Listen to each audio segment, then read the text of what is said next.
विदेशी निवेशकों का ना हो, विदेशी ब्रोकरेज का तो जरूर है। तो बग्गा साहब से उसी पर लेंगे राय, लेकिन उससे पहले एक बार बता दें किस तरह से एक एक करके एफआईज ब्रोकरेजेस का भरोसा भारत पर लौट रहा है। पिछले हफ्ते आपने जेफरीज और साथ ही बैंक ऑफ अमेरिका की रिपोर्ट देखी, और आज इस वीकेंड पर मॉर्गन स्टैनली और गोल्डमैन की तरफ से रिपोर्ट आई। पहले रिपोर्ट समझ ले, फिर बग्गा साहब से लेंगे इस पर विशेष टिप्पणी। आशीष बताएं।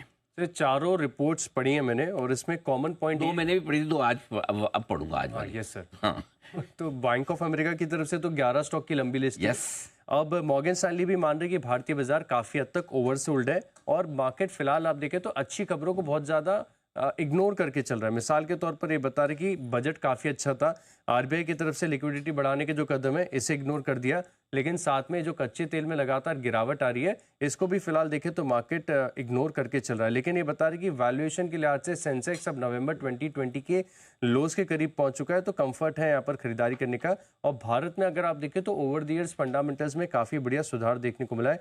स्टॉक्स में ये बता रहे कि अब टर्निंग पॉइंट यहाँ पर देखने को मिलेगा, और अगले 3 से 5 साल में mid high tin earning growth यहाँ पर देखने को मिल सकती है। जो मार्केट की बहुत बड़ी चिंता थी कि अर्निंग्स ग्रोथ नहीं है, बता रही कि अगले 3 से 5 साल में मिड हाई टीन ग्रोथ यहाँ पर आपको देखने को मिल सकती है। और साथ में जो प्राइवेट केपेक्स अगर ये पिकअप कर गया तो साथ में बाकी सारे सेक्टर्स में भी आपको बढ़त देखने को मिल सकती है। ये बता रही कि आगे आने वाला जो यानी Q4 का सीजन है इसमें आपको अर्निंग बीट्स यानी नतीजे और अनुमान से बेहतर देखने को मिल सकते हैं। और इसी के चलते अगर आप देखें तो बता रहे हैं कि इमर्जिंग मार्केट्स में इंडिया आउट परफॉर्म करने की कैपेसिटी रखता है। इनकी तरफ से टारगेट है और सभी टाइम फ्रेम के टारगेट्स हैं। जैसे अगले 3 महीने में 23,000 का टारगेट है, यानी मात्र 2% की बढ़त है। लेकिन आप लॉन्ग टर्म पिक्चर देखिए, अगले 6 महीने में 24,000, और इस साल के अंत में यानी 1 साल में पूरे 2025 में अगर आप देखें तो 25,500 के टारगेट्स इन्हें निफ्टी में नजर आ रहे हैं। इस भाव से 13% की अपसाइड है। वहीं अगर आप देखें तो बाकी की जो रिपोर्ट्स आई हैं इसमें भी बताया जा रहा है कि कुछ स्लो डाउन की वजह से डाउनग्रेड्स यहाँ पर देखने को मिले थे, लेकिन डोमेस्टिक ग्रोथ ग्रेजुअल तरीके से पिकअप करती जा रही है। और खासतौर पर जो ईपीएस डाउनग्रेड्स है इसमें आपको एक स्लो डाउन, एक धीमापन देखने को मिलेगा। अर्निंग्स यहाँ पर बेहतर होगी स्मॉल और मिड कैप, लेकिन यहाँ पर अभी भी ब्रोकरेज हाउस की तरफ से कंफर्ट नहीं आ रहे। बता रहे कि लॉन्ग टर्म के लिहाज से और निफ्टी की तुलना में अगर आप देखें तो स्मॉल कैप और मिड कैप अभी भी वैल्यूएशन थोड़े से महंगे हैं। और इसी के चलते अगर आप देखें तो बता रहे कि कुछ सिलेक्टेड स्टॉक्स ऐसे हैं जहां पर बॉटम फिशिंग का मौका है। ओके, तो ये है आपके लिए गोल्डमैन की तरफ से और साथ ही मॉर्गन स्टैनली की तरफ से रिपोर्ट। एक के बाद एक जो बढ़िया रिपोर्ट्स आ रही उस पर मैं बग्गा साहब से राय लूँ उसके बाद, क्योंकि बंसल जी, जय, सब कैश का ऑप्शन, जैकपॉट, बेमिसाल मतलब सब तैयार है। लेकिन उससे पहले एक बार इन रिपोर्ट पर राय ली जाए। बग्गा साहब स्वागत है आपका, गुड मॉर्निंग सर।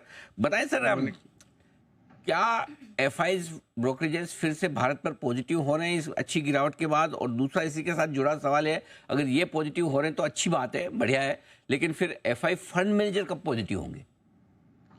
जी अनिल जी, वही हमें लग रहा है कि जून तक हमें दिखना चाहिए एक रिवर्सल। मई जून में आ जाना चाहिए रिवर्सल एफपीआई फ्लोस में भी। इकोनॉमी का बॉटम देखें तो सितंबर में बन चुका है।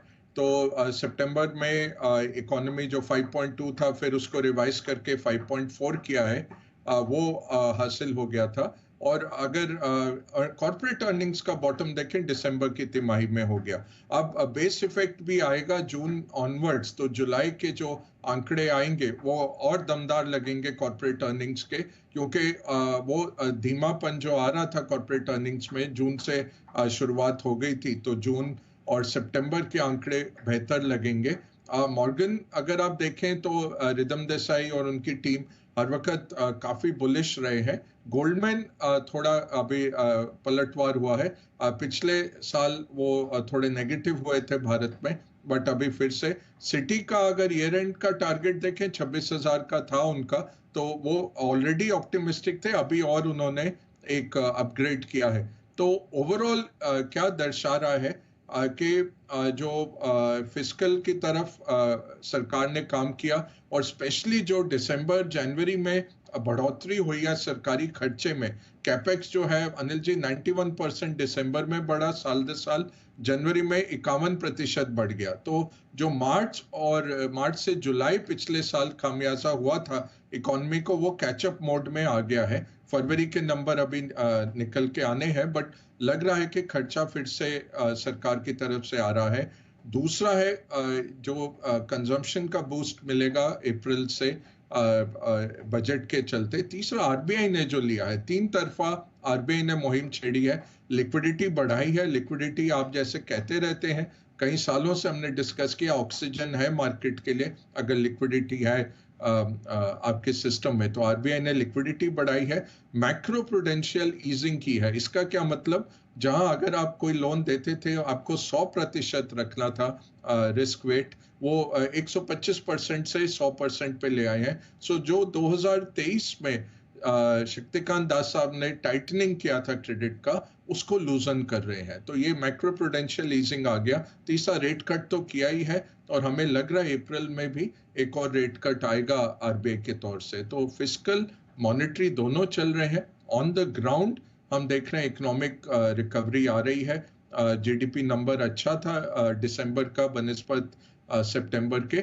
अभी भी हम 8-8.5% की रियल ग्रोथ नहीं पहुंचे, उसके लिए टाइम लगेगा, उसके लिए काफी कुछ करना पड़ेगा।